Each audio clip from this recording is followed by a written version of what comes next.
Hi there, welcome back to Apatros Review. In this episode, RoboGeisha, Japanese Wacko Splatto from 2009, directed by Noboru Iguchi. Hi there, welcome back to Apatros Review, your guide to the wild world of science fiction action horror cinema with me, your host, Mila Sipka. If you want to spell my name, just look at the channel name. Now in this episode, we look at the film RoboGeisha, as you just saw the cover of, also on the index picture as well. A 2009 Japanese B-grade wacky tobacco sort of film, and which was released in America originally on the 27th of September 2009. It was on the Austin Fantastic Fest, and premiered in Japan on the 3rd of October 2009.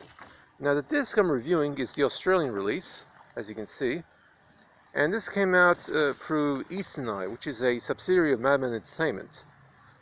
Now I'll get to the disc later on in the review.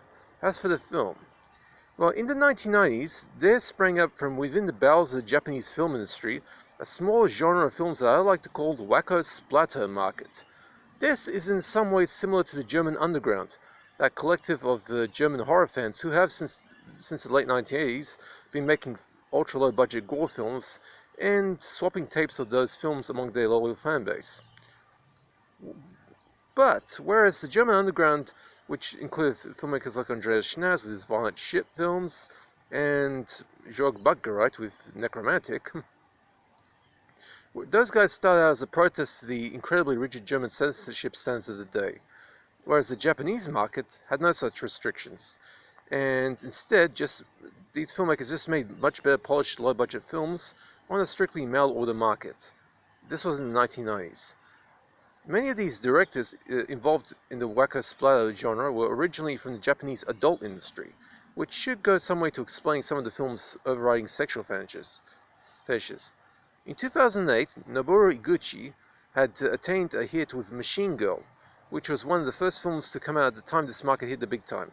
Now, with the international market wanting more of these sanity-challenged but highly weird El Cheapo films, Iguchi and other filmmakers went on to meeting the demand. Of course, you can call these gonzo Japanese gore films or whatever. RoboGeisha is Iguchi's 2009 stab at Japanese synthetica, modeled after RoboCop, but filmed through the tropes of Japanese sexual fetishes and just plain weirdness. To complete the RoboCop connection, the film at one point even copies the RoboCop's legendary theme music. You know what I'm talking about.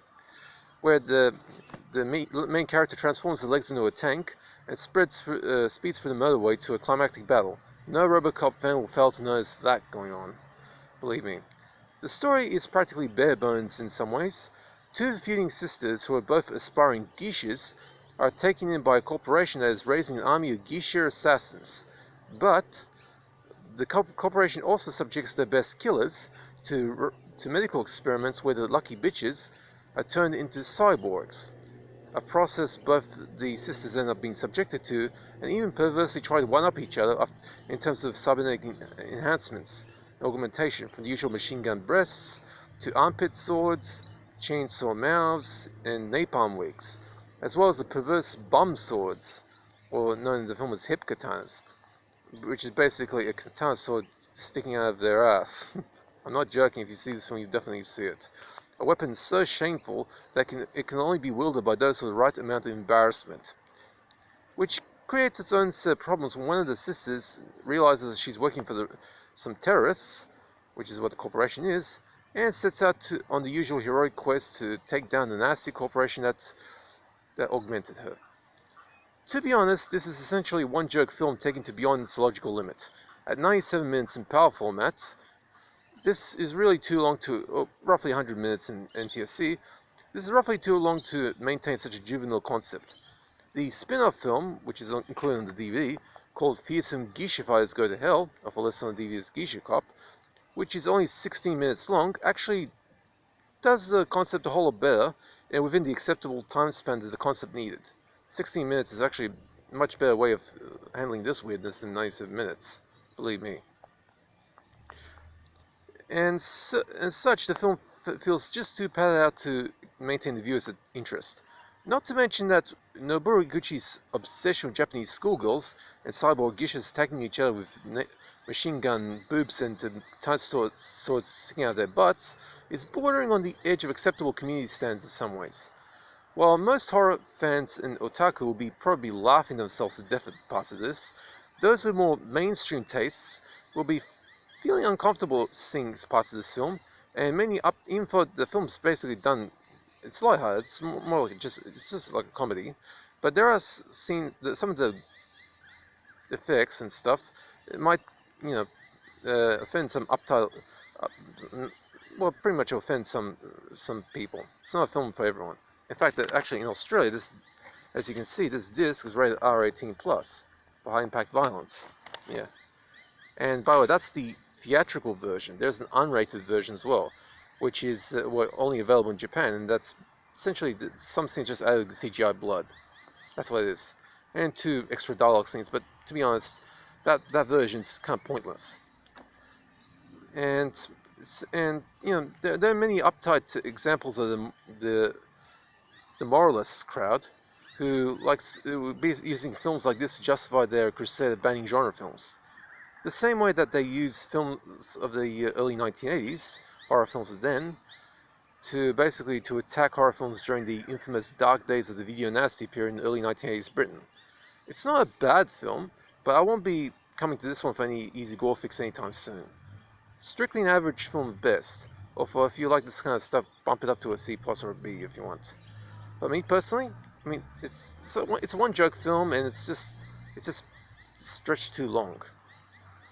So it's basically sitting on a C, 4 out of 10 on my grading ladder. So average at best. Now for the gore, it's not really that gory. I mean, what little blood there is consists of the CGI variety. I guess the CGI saves up in the cleaning bills. There are some decent punchline effects though. Now as for nudity, there's no nudity either, although the Tengu women that appear in the film, 2 henchmen who basically henchwomen, who wear masks and bras with matching phallic noses, which actually looks like the corporation's logo, and they're red, and which the bras actually spurt acidic breast milk at their foes. It's that kind of movie. Now for the DVD. That's what it looks like. And by the way, in Australia, this DVD is pretty much the theatrical version. The unrated version hasn't been released in Australia as of yet. Not that you need it at all. Now, this is another notch in the catalog belt of Eastern Eye, the subsidiary of Madman Entertainment, set up to unleash Asian films into the Australian DVD market after Asian cinema went big with J-horror in the early 2000s.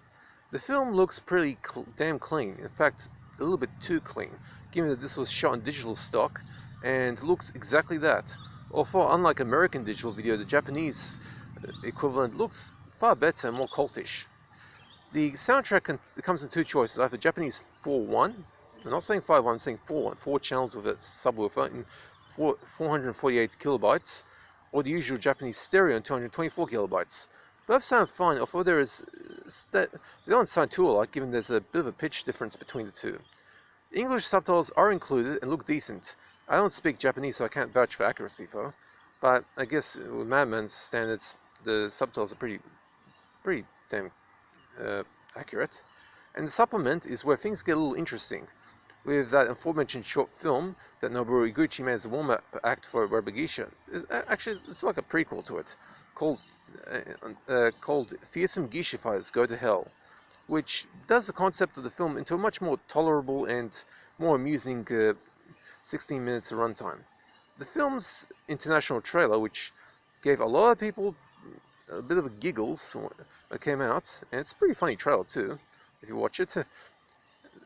That's also on the disc, along with the preview trailers for other Eastern Eye releases, as well as the original Japanese trailer, which is a good 2 minutes longer than the international one, which is actually on the disc as an Easter egg. Now, if you want to access that, you basically go to the extras menu, go down to theatrical trailer, and then press right on your remote.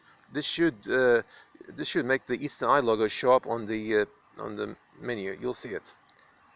So that's basically what it is. But you should be aware that subtitles are not included for that Easter egg. So that's it for RoboGeisha. Pretty much a C on the grading ladder, 4 out of 10. It's average, but I mean, for mainstream people, this is pretty average. I mean, it's a one-joke premise, but just it's not sustained well. It's a little uneven, sort of thing. Or if you're a fan of this, pretty much bump that up to a C+ or even B. Okay, that's it for RoboGeisha, and I hope you guys are staying safe. I know it's kind of a beautiful day right here. Now, there's been some talk in the news about the AstraZeneca vaccine, how it's been causing the blood clots. A woman actually died yesterday or the day before from blood clots. Although technically speaking, it's like what? The chances of getting blood clots from the vaccine, like what, 0.398% or something? So 0.4%, I mean, the tops. But to be honest, on the safe side, they're putting the device of the vaccine. Anyway. Hope you guys are staying safe. Enjoy yourselves. Also, I don't do requests, but if you want to know for a particular film in my collection, or just want to know, or you can even ask me what themes, types of film, if you want me to check out a certain theme, I'll contact you for that. If you want to know, just hit me up in the comment section, I'll answer. Also, if you have any questions about DVDs, I'll be happy to answer. Okay, I hope you guys are staying safe.